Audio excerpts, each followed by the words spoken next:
Double, double toil and trouble. Fire burn and cauldron bubble. Fillet of a finny snake in the cauldron boil and bake. Eye of newt and toe of frog. Wool of bat and tongue of dog. Adder's fork and blind worm's sting. Lizard's leg and howlet's wing. For a charm of powerful trouble, like a hell broth, boil and bubble. Double, double toil and trouble, fire burn and cauldron bubble. Cool it with a baboon's blood, then the charm is firm and good.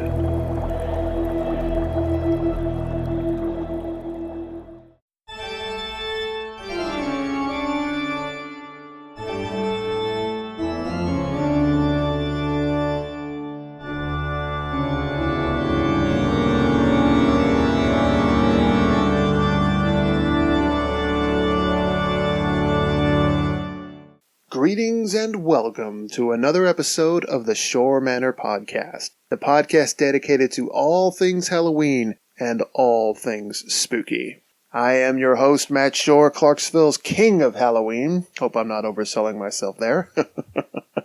And this week the poem was the famous Song of the Witches from William Shakespeare's Macbeth. If you're like me, you read Macbeth in high school. That remains a big favorite of mine, and a big favorite part of that was, of course, the witches. I think everybody's familiar with those first few lyrics of that one. Double, double, toil and trouble. Really classic poetry right there. Seemed appropriate given what we're going to be talking about this week. Last week, of course, Amanda and I toured all around Clarksville to look at some of the most haunted locations, allegedly haunted, I should say, like Rest Haven Cemetery and the Traherne Building over at Austin Peay State University. But there is a much, much more famous haunted place located just outside of town, and we didn't leave it out. We just thought that it was important to give that one its very own episode. So this week, I was joined by friend of the manor and occasional co-host Andrew Anderson, and we took an adventure outside of Clarksville into Adams, Tennessee, to visit the historic Bell Witch Cave. If you're not familiar with this, it's considered one of the most famous haunted sites in all of the United States. There have been movies based on it, there's books about it, short stories, poetry, there's all kinds of stuff that this thing has inspired. It's one of those that ever since we moved to Clarksville, I really wanted to check this place out, but the opportunity just did not present itself. As you'll notice, Amanda is not with me, and she will not be with me for this adventure because she said that she wanted no part of this particular haunted location. Andrew and I were completely on our own. That was okay. We were very excited to go, and he and I had a great time. So what we did was we did some live recording there to create sort of a live journal episode of this. So that's what you're going to be hearing, live recordings of us on our way there, as we're leaving, all of our thoughts, and I'll come back to kind of give you some insight on everything about what we saw, what we learned, just what the Bell Witch Cave is all about. So we had a great time. It was a really fascinating experience. I dig paranormal stuff, historical stuff, and when you put them together like that, it's like I'm in Disney World. It was so fantastic for me. So hope you guys enjoyed at least half as much as I did. If you do, then this will be a good episode. So let's get started. Enjoy. Okay, Matt Schorr here, the king of Halloween. Can I call myself the Clarksville king of Halloween? What do you think, Drew? I think that is appropriate, yes. All right, hail to the king, baby, right? Yes. All right, Mr. Campbell. Anyway, Matt Schorr and the Millhouse to my Bart, Andrew Anderson here, accompanying me on our adventure to none other than the infamous Bell Witch Cave, the most haunted place in Clarksville, or at least, let me backtrack on that, the most famously haunted place in all of Clarksville, I should say. Does that sound accurate to you, Drew? I believe that is correct. I remember hearing stories of the Bell Witch in elementary school, and I've always wanted to go here, and I've lived here, in Kentucky pretty much my whole life, but I just never had the opportunity to go until now, and I appreciate this opportunity to go with you, and we'll just see what this is all about, and hopefully we won't see any witches. Or if we did, that'd be kind of fascinating, right? Right, Yeah. Of course, you say this like I did you some kind of huge favor. I think we're both pretty equally excited about going on this, because I actually did not know about the Bell Witch specifically until I moved to Clarksville when I got married, and that's about when I discovered it. But I've been here, gosh, going on 7 years now, and this is still going to be my first real experience with this place, so I'm looking forward to this. I'm pretty excited. Right now we're on the road. We're about, I think, looks like about 15 minutes away, but it's a gorgeous day, so we have that going for us. I guess we'll just see if it stays gorgeous, or if when we get there we have some perfect mood set in. Maybe some storm clouds will gather and everything will get really creepy just before the whole tour starts. How would that work out for you, Drew? The creepier the better. That's a good way to end this first segment. The creepier the better. We'll check in with you guys again shortly.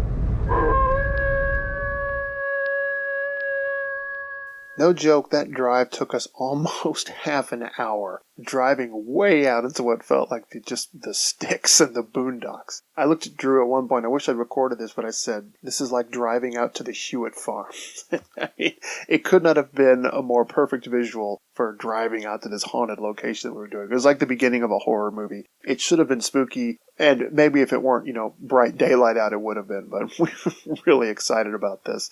But in this little break here, let's dive into some of the history of the Bell Witch so that you guys know what all we experienced. The legend really centers around the family of John Bell. This guy was a farmer from North Carolina, and he moved with his wife and children into northern Robertson County, Tennessee in 1804. And when they were there, they lived a pretty uneventful, normal life, quite frankly. Lived for 13 years. They're members of the Red River Baptist Church. John was a deacon there. They actually made money for themselves, and they did pretty good. They were actually fairly prosperous. Things were good. But that kind of changed late in the summer of 1817. Some members of the family said they were seeing some strange-looking animals around the property. Then late at night, they would even hear just different sounds, like knocking sounds on the doors, maybe like sounds like a rat gnawing on the bedpost, chains being dragged around, or stones dropped on wooden floors, and then like the really weird ones, like gulping and choking sounds in the middle of the night.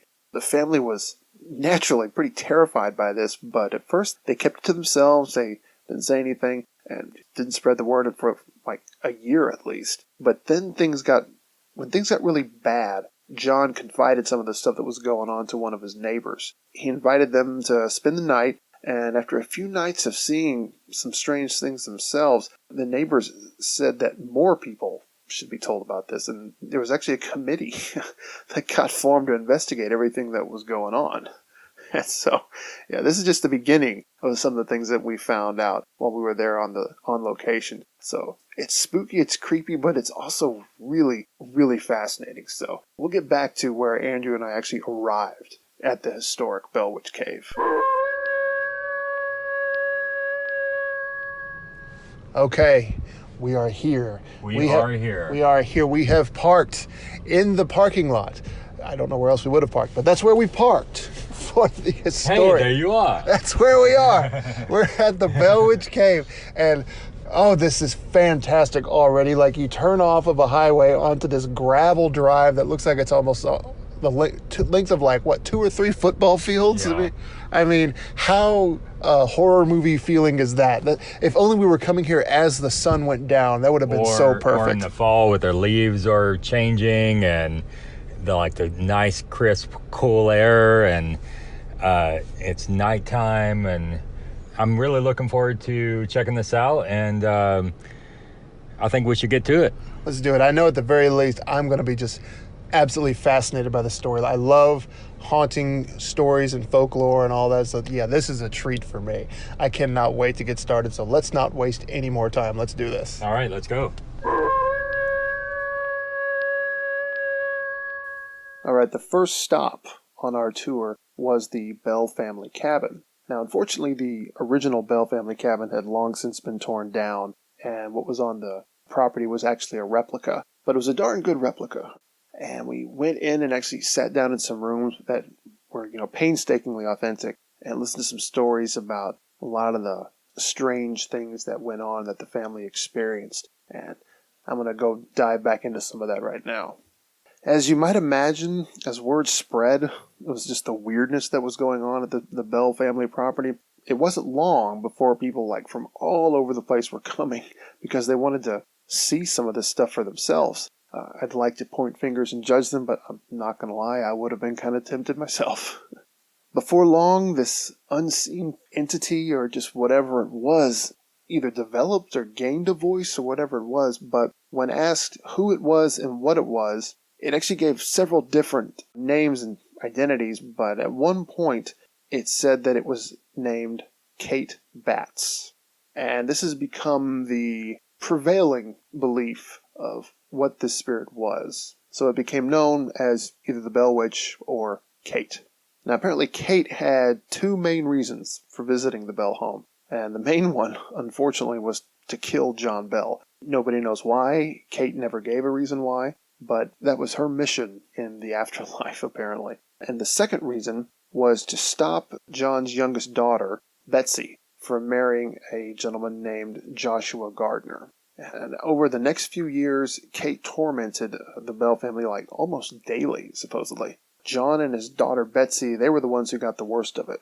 Betsy had her hair pulled, she was pinched, she was scratched, stuck with pins, and at one point even beaten, apparently. I mean, pretty serious stuff here. And then John Bell actually suffered what they called spells of swelling of the throat. He said he actually felt at times like a stick was being just rammed sideways through his neck. I can only imagine what that would have felt like. But then, and this is kind of a weird one, he also suffered from twitching and jerking of his facial muscles. And just as time wore on, John just got weaker and weaker and weaker. And it just gets more and more tragic as the story goes along. All right, we are venturing downhill down a gravel path toward the cave entrance. We just finished up the cabin. Oh yeah, the cabin tour was really, really interesting. Just learning about the entire story of the Bell family, the Bell Witch, about what happened to him, about what transpired. Crazy, interesting, freaky, and I'm looking forward to seeing what this cave is all about now. Yeah, you gotta wonder, you were going downhill farther and farther. I'm wearing flip-flops, so this hurts the crap out of my feet. Really regretting not wearing shoes right now. But we will see what dangers lie ahead here in just a minute.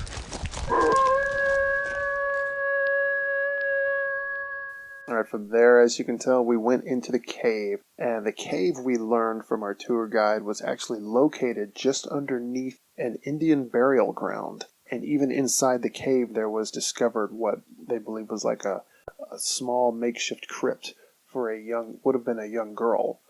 And the tour guide didn't believe that the location of that cave, the burial ground, and the strange things going on, that wasn't a coincidence. Whatever happened, those burial grounds of those Indians there were disturbed in some way, and their spirits became restless, and that's what led to some of this stuff going on. This is all speculation, of course, and she acknowledged as much. But it is an interesting theory. She said that she had never actually witnessed anything strange personally go on in all her time there. However, there was one point where they set up recording equipment and left it in the cave overnight and let it run. And when they reviewed the recordings the next day, they did hear things like voices and sounds and conversations. And she said at one point of the tape, she very distinctly heard what sounded like a child saying, "Please help me." And she told us this story while we were inside the cave. So that was that kind of put a chill up your spine.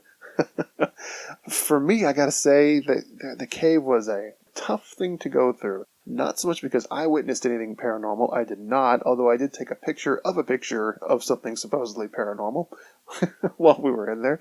But I am claustrophobic, and so the points where this thing was just really cramped and tight, it was a challenge for me at certain times just to keep my cool and make it through. But I did. I survived. I made it. So, and I'm here to tell the tale. So since I am here, let's dive back into a little bit more of the Bell Witch legend. Where we left off, the Bell Witch, aka Kate, was getting more and more well known and actually drawing crowds of people. She actually seemed really intelligent and knowledgeable about a lot of things. For instance, the Bible, certain people's past, and even their futures. She can actually be in two places at the same time, supposedly, sometimes even miles apart from one another. Now, remember I said that her mission was to kill John Bell and to prevent the marriage of his daughter. Unfortunately, she succeeded in that mission.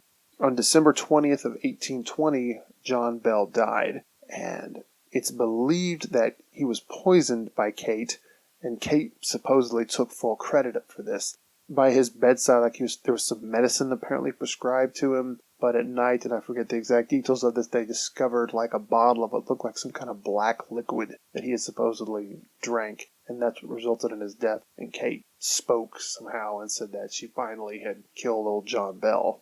And then in March of 1821, Betsy, John's daughter, broke off her engagement with the man that Kate didn't want her to marry. So both of her missions in the afterlife, she succeeded. And so then, with everything she wanted to do done, she bid everyone farewell. But she did promise to return in 7 years. And she did, apparently. In 1828, for a few short weeks. During this time, she came to the home of John Bell Jr., and apparently had long talks with him about the past, the present, and the future, including supposedly how civilization would actually come to an end. She also said there was a reason that she killed John Bell, but she never said what that reason was. And to this day, nobody knows. Nobody knows why she had it in for John Bell, and I don't think anybody knows why she didn't want John's daughter to marry Josh Gardner, but she did what she did. Now, after that visit, she said her next return would be in 107 years, and that would have been the year 1935. Now, there are no real accounts of her returning in that time, but some believe that she never left the area at all, due to some of the strange things that have occurred there around the town of Adams and the cave over all the years since. There have been books written about it, and the legend is still taught in school around the area today. So that really is kind of a Cliff Notes version of the Legend of the Bell Witch. You can obviously find books and you can look up Wikipedia about it and find out all kinds of more details. But with all of that done, I'll get back to our final live recording where Drew and I kind of sum up our thoughts about this experience.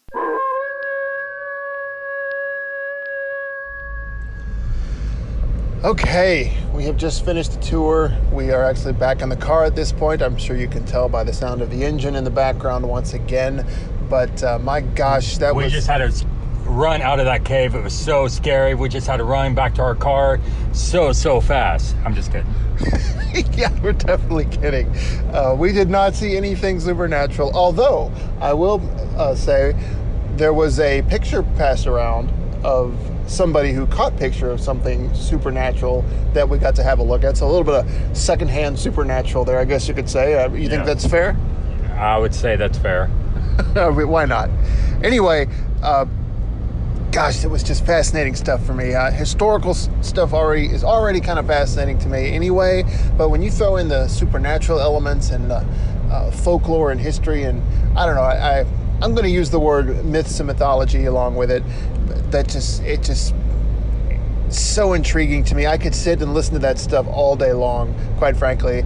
So in a sense, I was disappointed when it was over. But, we had the cabin where there was all kinds of stories about ghostly things going on there. And then, of course, at the end of it, we had the actual cave, which definitely had some good atmosphere for some spookiness there. Did you witness anything supernatural while I wasn't looking in that cave, Drew? Oh man, like so many stuff, man. Like I heard so many voices. It was just freaky, man. Really? What were these voices saying? You can't even talk about it? I'm just the bobcats got my tongue. The bobcat. Okay, that is a story worth repeating. The tour guide we had talked about a tour one time where the tour guide took them all the way back to the very deepest point of the cave, and at some point during his as he was finishing out his presentation, there was just this horrendous, blood-curdling just shriek that just rang out throughout the cave. It was so loud. This was like echoing around all the walls, and like the place was rattling with it almost, the way they told the story.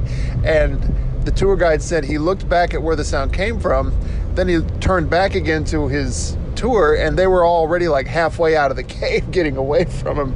And the lady telling the story to us, she said she was actually working at the gift shop at the time, and she looked up at some point and saw these people just charging at full sprint, ran right past the shop, got in their cars and sped out of there. And then the tour guide came out and told them what happened, and he said, I'm done for the day. You can't pay me to go back in there. I'm not doing it.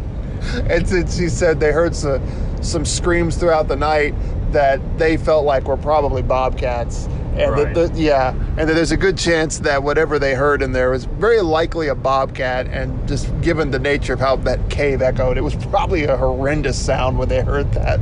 That was good for a chuckle. How about, what do you think? Yes, it was a very, very funny story, but the cave itself was interesting. She said the length of the cave is probably about 15 to 20 miles, and it's a beautiful cave. That's the first cave I've been in since Mammoth Cave over in Bowling Green, Kentucky. But it's just the whole history is fascinating. Man, I'm still just trying to take it all in. So there's a lot to process. That cave, I gotta say, was not for the claustrophobic like me, because there were parts in there where I had the worst of both worlds. There's one point where the walls are just narrow on either side of me, so it's like both of my shoulders are practically brushing up against the cave at some point. And then there's another part where the ceiling is so low that you have to crouch down to get through. So for me, that was a bit of a challenge, but I made it through. It was okay, although I didn't do myself any favors by wearing flip-flops. That might have been a mistake in hindsight. Yeah, the next time you should probably wear some nice, comfortable shoes. Yeah, I agree. So that's my mistake. But regardless, it was, man, fascinating stuff, because what the stuff in there went even farther back history-wise than the cabin did, because that one went back to pre-American history about Native Americans. Yes. And the tribes, I guess, is the world. The burial grounds. There was a burial ground, an Indian burial ground located on top of the cave. So that just proves the movie Poltergeist is correct. Do not disturb Indian burial grounds, or they'll just come back to haunt you. I was thinking the same thing when she told us that. I wanted so badly to raise a question and say, did you move the cemetery and leave the bodies? Oh, man, the missed opportunity there. But gosh, that was so fascinating. I would go back. I need some time to process it, but someday I'd like to do it again definitely with better footwear. Yes, I agree. And a bit of trivia here. Trusty IMDb here.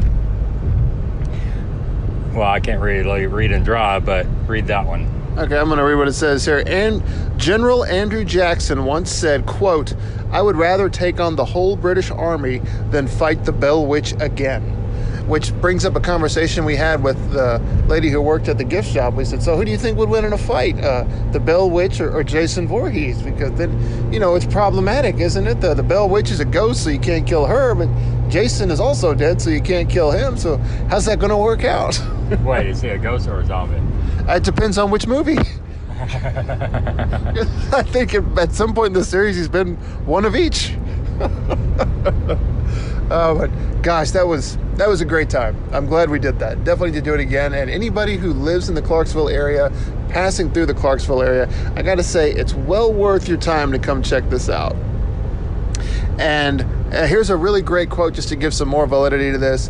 CNN has been quoted as saying, "The Bell Witch Cave is the second scariest place in America." I wonder what the first one is. I was thinking the same thing. What's the first one? I don't know about scary. I'm not going to say that I was spooked or terrified while there, but I was constantly fascinated the entire time. So it's well worth checking out. The Bell Witch Cave, Adams, Tennessee. That's it. I think that's all I've got. Drew, do you have anything you want to add? Love to go down the cave. I'm not sure. I don't know if they do night tours or not, but going there at night would be awesome. It would be cool. Maybe someday. We'll see. Until then, everybody stay spooky. All right, there you go. If you want to find out more information about the Bell Witch and the Bell Witch Cave, you can find out more on their website at www.bellwitchcave.com. All the information you can need about their location, their contact info, not to mention how to get some tickets, and go check the place out for yourselves. If you're like me, it's fascinating stuff. It's tragic, it's eerie, and it's spooky, but it's also, and I know this probably sounds weird to other people, but it's inspiring to me. I walked away from that place just desperately wanting to come up with some kind of a story that could somehow tie into the legend of the Bell Witch. I haven't got that story yet, but I hope someday that I come up with it. So as we draw to a close, I'll go ahead and mention some of our important plugs. If you want to connect with us on Facebook, we've got a Facebook page, facebook.com/Schorr Manor. That's SCHORRMANOR. If you want to follow us there, see all of our spooky news and things that are going on there, drop us a line. Obviously, feel free. We also have a link to purchase t-shirts if you'd like to throw a little extra support behind us. Show your love for Schorr Manor and all things spooky, and we would love you for that, believe me. Speaking of support like that, we also have a Patreon page, patreon.com/Schorr Manor. We've got a lot of cool rewards there, like early access to these episodes, not to mention exclusive digital content. If that sounds like something you'd be interested in, by all means, go in there and show some support as well. We would love you for it. Believe me, we would. And, of course, if you would like to reach out to me personally, I have my own social media accounts you can follow. I am on Twitter at @TheMattSchorr and on Instagram at @TheSchorr. If you'd like to reach out to me directly through email, you can reach me at mattschorr@hotmail.com. And I have my own website with more information about me. It's www.mattschorr.net. Believe that covers everything. Once again, thank you for checking out yet another episode of the Schorr Manor podcast. Please be sure to check back again next week, as we'll be keeping this up all through the Halloween season. Until then, keep an eye out for Kate. And as always, happy haunting.